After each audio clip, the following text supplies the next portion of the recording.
Stay-at-Home Mom Cooking Academy by Daily Foods. The following chapter includes excerpts from the Family Fare Food Management and Recipes by the U.S. Department of Agriculture, copyright 1950.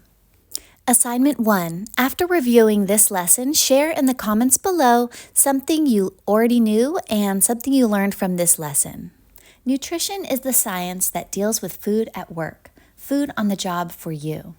Modern knowledge of food at work brings a new kind of mastery over life. When you and your family eat the right food, it does far more than just keeping you alive and going. The right food helps you to be at your best in health and vitality. It can even help you to stay younger longer, postponing old age. An individual well-fed from babyhood has a more likely chance to enjoy a long prime of life, but at any age, you are better off when you are better fed. Food's 3 big jobs. Food provides materials for the body's building and repair. Protein and minerals and water are what tissue and bone are chiefly made of. Children must have these food materials to grow on, and all lifelong, the body continues to require supplies for upkeep. Food provides regulators that enable the body to use other materials and to run smoothly. Vitamins do important work in this line, and minerals and protein too. Food provides fuel for the body's energy and warmth. There is some fuel in every food. Protein in different foods is made up of varying combinations of 22 simpler materials called amino acids. If need be, the body can make its own supply of more than half of these amino acids. But the remaining amino acids must come ready-made from food, and to get the best use of these special ones, the body needs them all together, either in one food or in some combination of foods. The best quality proteins have all of these especially important amino acids and worthwhile amounts of each. You can get top rating proteins in foods from animal sources, as in meat, poultry, fish, eggs, milk, and cheese. Some of these protein foods are needed each day, and it is an advantage to include some in each meal. Next best for proteins are soybeans and nuts and dry beans and peas. When these are featured in main dishes, try to combine them with a little top-rating protein food if you can. The rest of the protein required will come from cereals, bread, vegetables, and fruits. Many American-style dishes, such as meat and vegetable stew, egg sandwiches, macaroni and cheese, cereal and milk, are highly nourishing combinations. For the body's remarkable chemistry, the high-grade proteins team with the less complete proteins in many companion foods and make the latter more useful if eaten alone. Calcium is one of the chief mineral materials in bodies and teeth. About 99% of all of the calcium in the body is used for framework. Small but important, the other 1% remains in body fluids such as the blood. Without calcium, muscles can't contract and relax, and nerves can't carry their messages. The outstanding food for calcium is milk. You can hardly get enough calcium without using a good deal of milk in some form. Next best foods for calcium are some of the leafy green vegetables, notably turnip tops, mustard greens, and kale. And as a side note, the current USDA guidelines also recommend fortified non-dairy milks, especially soy milk, to get adequate calcium for those who are non-dairy. One of the essential materials for red blood cells is called iron. Without its iron supply, the blood could not carry oxygen from the lungs to each body cell. When meals are varied, you get some iron from many different foods. Liver is an outstanding food for iron, and one good reason for eating leafy green vegetables is their iron content.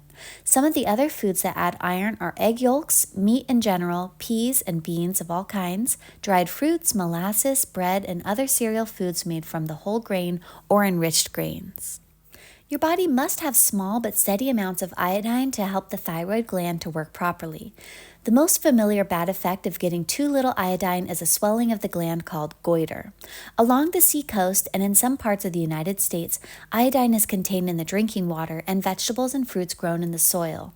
But too little iodine in water and soil is the cause of the wider goiter belt across the country, particularly around the Great Lakes and the northwestern states. The best line of defense is to use iodized table salt regularly, or as a side note, to take an iodine supplement. But if in doubt about its use, see a competent physician. When you eat a variety of food, you are pretty sure of getting a well-rounded assortment of the vitamins you need, except perhaps vitamin D. And you may also be getting other vitamins still under-detected in food, but are serving you just the same. The following vitamins are of practical importance in planning family meals. Vitamin A is important to the young for growth, and at all ages it is important for normal vision, especially in dim light. In one way or another, many vitamins help protect the body against infection, and vitamin A's guard duty is to keep the skin and linings of the nose, mouth, and inner organs in good condition. If these surfaces are weakened, bacteria can invade more easily. You can get vitamin A from some animal foods. Good sources are liver, egg, yolks, butter, whole milk and cream, and cheese made from whole milk or cream. From many vegetable foods, you can get carotene, which are yellow-orange substances that the body converts into vitamin A.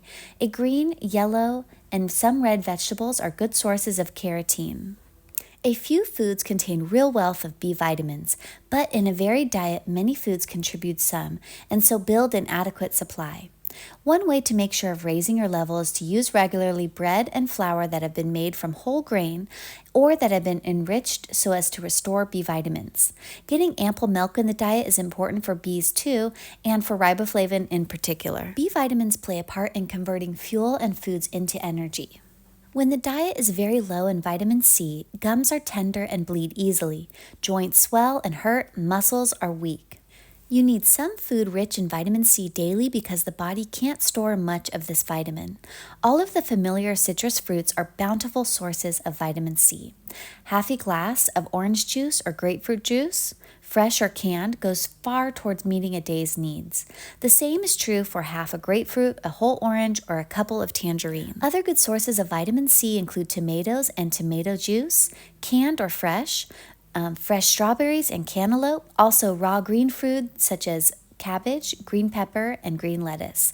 And the potato's many values include some vitamin C. Vitamin D is especially important to the young because it works with minerals to form straight, strong bones and sound teeth. Sunshine vitamin is vitamin D's nickname because the sun's rays striking the skin have the power to change certain substances in the skin into vitamin D. A few foods such as egg, yolk, butter, salmon, tuna, and sardines help out with vitamin D, and some milk, both fresh and evaporated, has vitamin D added. But to supplement sunshine and food, babies and young children usually need to take a special vitamin D preparation.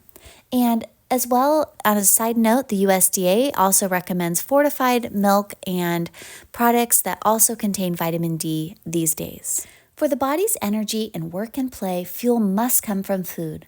The value of foods for this purpose is figured in calories, and main sources are starches and sugars and fats, but all foods furnish calories. Many are some and many are few in a given size proportion. If body weight stays about right for your height and build, it's a sign that fuel intake from food matches your needs. The calories are taking care of themselves. But suppose you are overweight, what then? If you are under 20 years of age, don't try to reduce except under a physician's guidance. This is also advisable if you are a young mother or have anything wrong with the head or the other organs. If you are not in these groups and need to reduce, take it slowly. A pound or two off a week is plenty. The USDA provides handy tools for finding out what's in each food nutritionally. They break down the nutritional needs based on an individual's age, sex, and physical activity. Reference the spreadsheets to create a weekly food plan for meeting you and your family's nutritional needs. I include a link to the MyPlate plan calculator, which I recommend that you calculate your family's nutritional needs to create a food plan.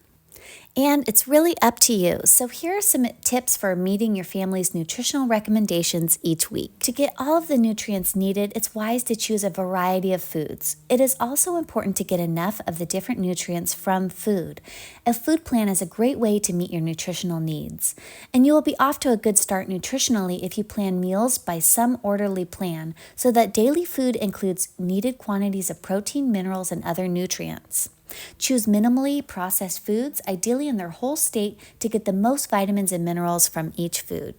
And that concludes today's lesson. In this video, please reference the textbook for more information on planning healthy meals, and make sure that you complete the assignment by sharing in the comments below something that you already knew and something that you learned from this lesson.